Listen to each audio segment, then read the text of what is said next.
Wearable Sculptures. For this project, you will create a sculpture that is designed to fit on the human body. The primary goal is to create volume, to fill a space around the body with a structure that has never existed before. Let's look at a few examples. Tracy Featherstone.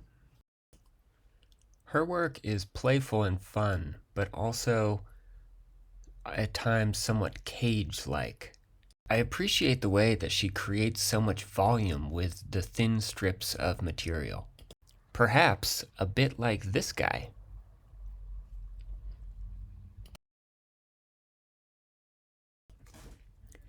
Here's the work of Rebecca Horn. In the late 60s and 70s, she was doing experiments about extending and modifying the human body.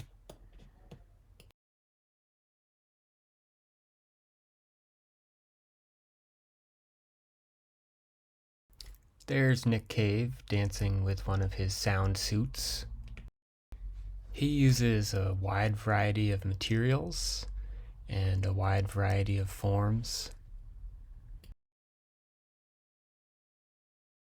It's kind of like Andy Goldsworthy mixed with Where the Wild Things Are. But there's also so much more than that. So much power and energy and movement. I love the movement. As you plan out your project, think about what materials you can scrounge. Be cunning and crafty. Remember Noah Purifoy and Tom Sachs with his Introduction to Bricolage. Everything has a story.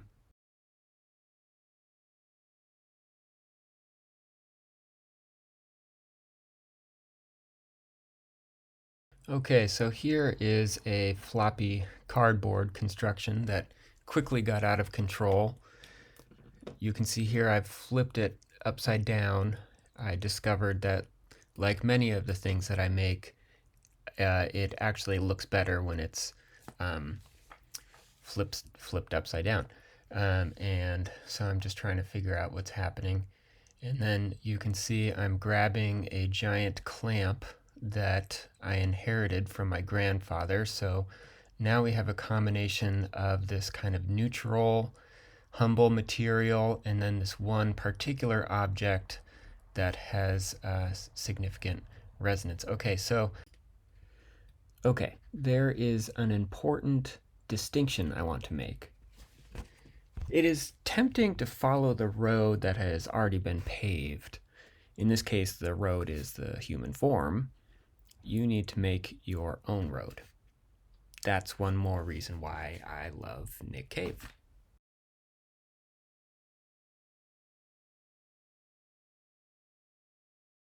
In the majority of his sound suits, we see a combination of following the contours of the human body and then diverging from it, where he creates volume and new forms. Primarily, he focuses on the upper torso and head region, but you can do anything. You can focus on the pinky toe and make the whole sculpture about the pinky toe. Think about the donk phenomenon. Pushing things way past their logical limit.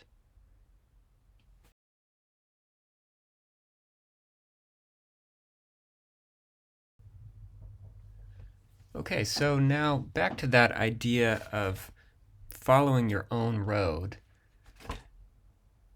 Now I'm trying something different.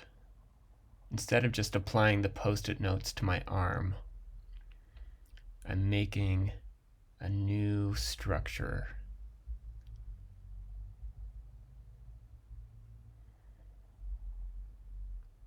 Now we're talking.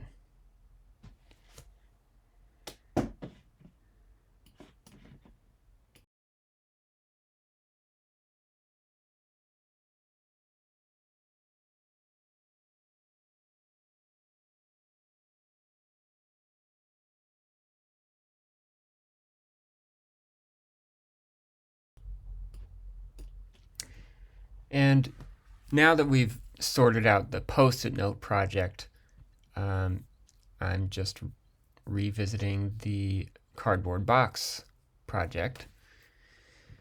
And I've also kind of thinking about surface at this point.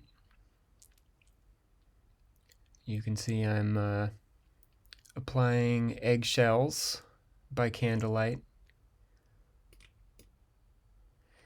And so this is basically time to wrap up this video.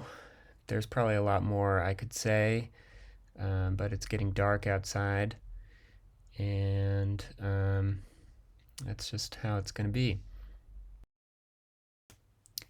You might have questions about specific expectations and deadlines and things like that, and we can sort those things out in the coming days.